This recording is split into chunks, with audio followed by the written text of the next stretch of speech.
Hi, it's Tuesday, the 19th of November. And hello, we're here to look at the astrology for today.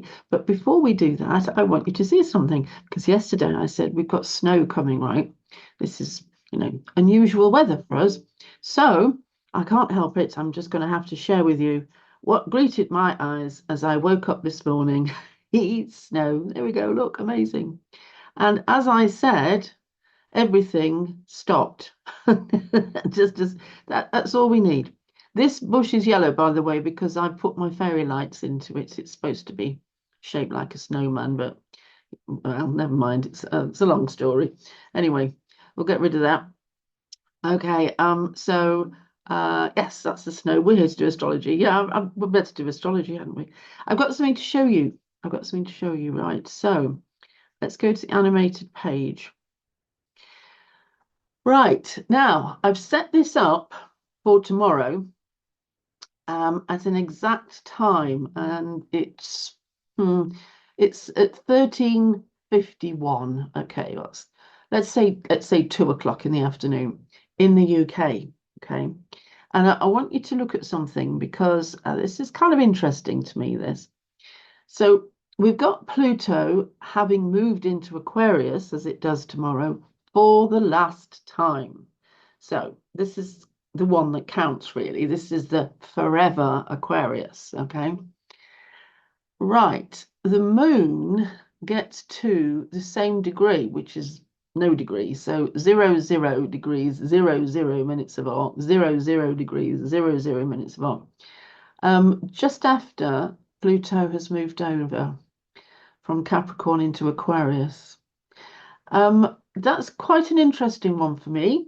And I'm just making you aware of it because I think it might be a good time, depending where you are in the world. So we're in Greenwich Mean Time at the moment, or Universal Time. And so whatever you're doing in terms of your daylight saving, which is always a nightmare, work out what that means where you are, and just pause and just see if you can kind of get anything at that time. The reason I'm saying this is because I noticed something similar in 2008 when Pluto went into Capricorn out of Sagittarius. It the moon conjuncted at that point, not opposed, but conjuncted Capricorn, and it moved into and then the moon conjuncted Pluto, and they both moved together into Capricorn. Let's get this right. And it was quite an important move because it really, really, really was brilliant astrology. It was so synchronous with the banking crisis and the worldwide financial crisis. But also, it was very synchronous with CERN, the Large Hadron Collider in Switzerland, the one that's built to smash quantum particles together so they can look for the what's underneath life, what is there operating underneath life as we know it. There was quite a lot of stuff going on, and it all had a great Capricornian feel, and it made great impact straight away. So what I'm doing is I'm wondering if on this occasion we're going to get a similar impact. The moon isn't, it's a very gentle energy as it goes around. It's all right, it represents the feminine, but it also represents fear and a little bit of dis-ease, not disease. And so you don't get a big impact from the moon alone, but if the moon gets together with something like this big move, it always means something. So I'm just sort of warning you about that. Just have a little think about it. It's so 2 o'clock tomorrow UK time.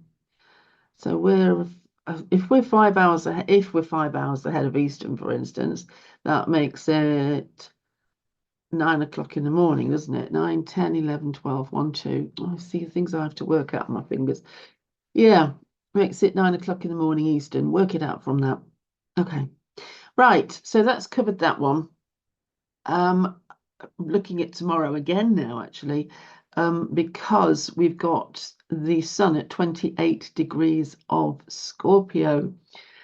Well, at 28:44, and as there's 60 minutes in 1 degree, then it won't be long before the sun has moved into that spooky 29 degrees of Scorpio. Right, I think what the 29th degree of Scorpio does is completely beef up Scorpio. I think it really takes us into the dark place. And therefore, the move from Scorpio into Sagittarius, which will come the day after, will be quite a big one. We'll feel the difference. So I'm just warning you about that. Also, we've got the sun at this final degree of Scorpio. It's a bit sort of spooky in terms of atmosphere. Very good. Okay, what we will have though is we will have, to give us lots of joy, we will have a moon in Leo. Now, the moon doesn't necessarily want to be in Leo, because the moon, when it comes to how we interpret it in our birth charts, doesn't want to be seen. It kind of wants to be an internal thing. It wants to shrink away. It doesn't really want to get noticed. A lot of people aren't really aware what their moon sign is because they're not even aware of what's going on inside of them. So does the moon want to be exposed in Leo's bright and vivid colors? No. However, if it's going into Leo, it's going into Leo. And so, it's in there alongside Mars, lighting up the middle fire sign.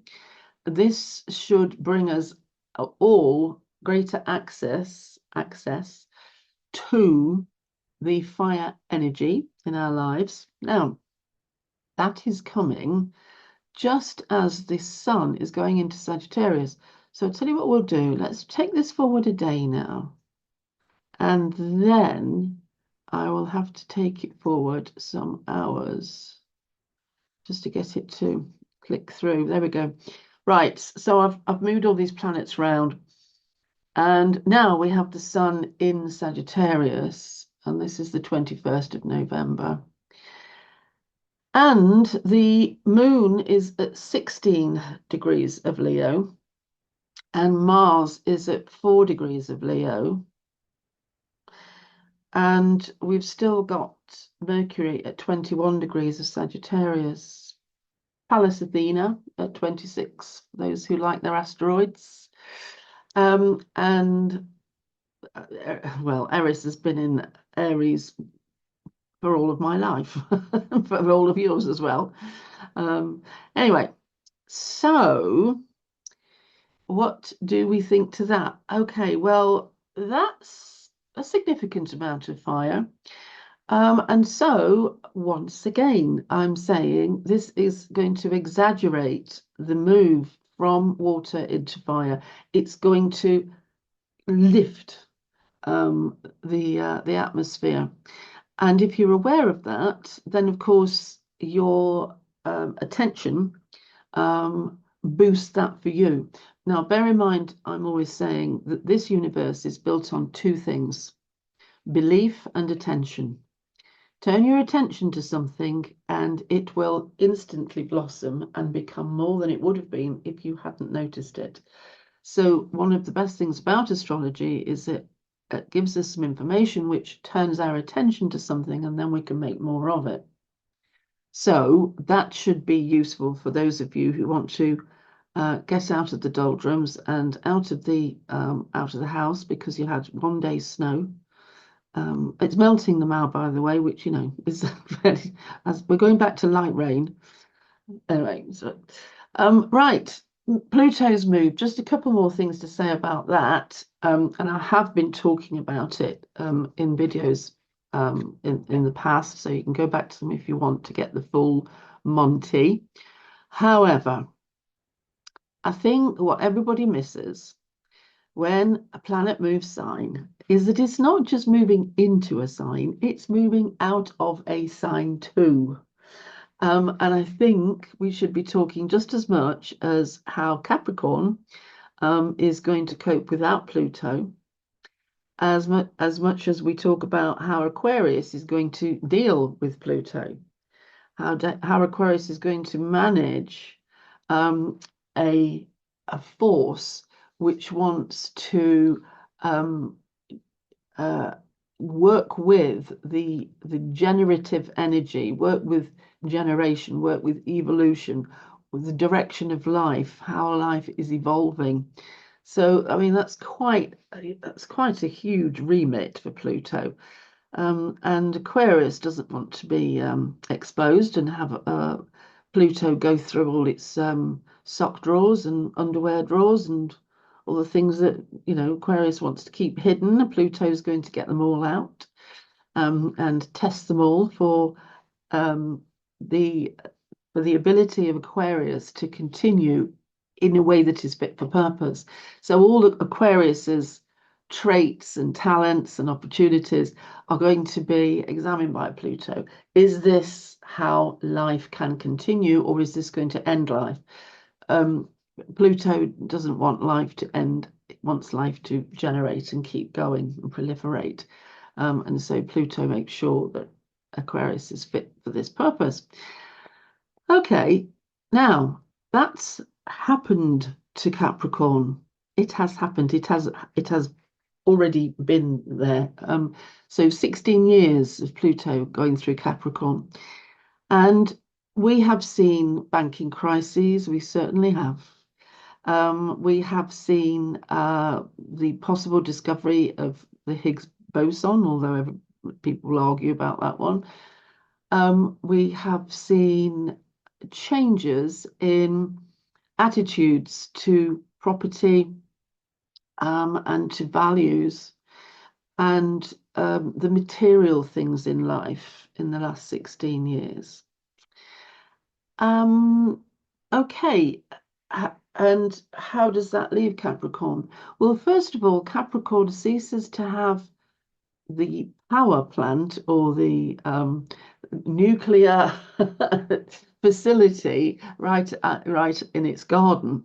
And so that power, as it leaves Capricorn, leaves, I guess, a sort of a stillness or an empty space. However, it also stops some various spin-off effects that Pluto always engenders. And that is competition, power battles. Pluto is creates and can't help creating situations where one goes head to head with another. There is a power battle, there is a control battle, because Pluto is taking over something and working underneath it. It's like that we're on the surface of a tapestry, and Pluto is working underneath that tapestry and unpicking stitches and changing the surface outside of our control, and outside of the control of big institutions, countries, all manner of things. I was just trying to think. It's like culture and society. Everything is being altered when Pluto decides that this has got to change, and it creates an atmosphere of fear of being controlled, and it creates an atmosphere of a sense of you've got to fight it or at least compete with something that seems to be overpowering you or controlling you. And that's just sort of a spin-off, a natural spin-off, really. Okay, so hang on, I should stop sharing when I'm talking all this. I should know. So how does the Capricorn energy feel when that is missing, that has gone, when it's moved on? Well, it feels kind of empty, like, when you're really looking forward to a party and it's tremendous and you have a great time, and then everybody goes, say goodbye to the last guest, and you walk in the house and you look around and you go, oh my God, look at this lot. Somebody better start the washing up. Um, it's that kind of feeling when it feels sort of empty. Oh, we had such a great time, and we won't see them again for a while. And so it can feel quite sort of a bit deadening, really. Now, that is happening to the Capricorn part of you, and you have Capricorn somewhere in your chart. So somewhere that energy is feeling the move away or from it. It's feeling like it's just been pushed out into the cold or something. And that does affect you wherever your Capricorn is. Okay, right. But Pluto's moved into the next sign. So in your chart, Aquarius comes after Capricorn, stands to reason. And there is movement and rustling going on there now with a new set of competition, a new set of power games, and a new set of changes that we didn't ask for. Anyway, Pluto has a different agenda to us, really. And yeah, that's the type of change. Now, after that, sort of any predictions of let me see now, earthquakes or massive, huge things happening or da da da da da da all this. I think I don't think it's easy to make any predictions like that, really, apart from the obvious ones, like oh, what are they doing now? I think what we have to do is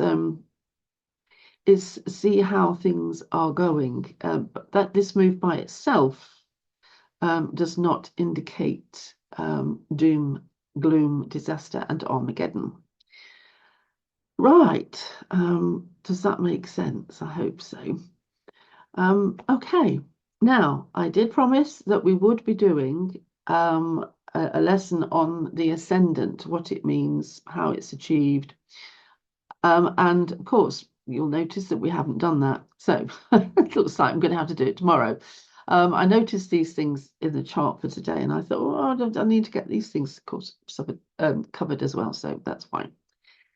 Okay, so I hope that was useful. And I'm going to say bye-bye and see you soon. Bye.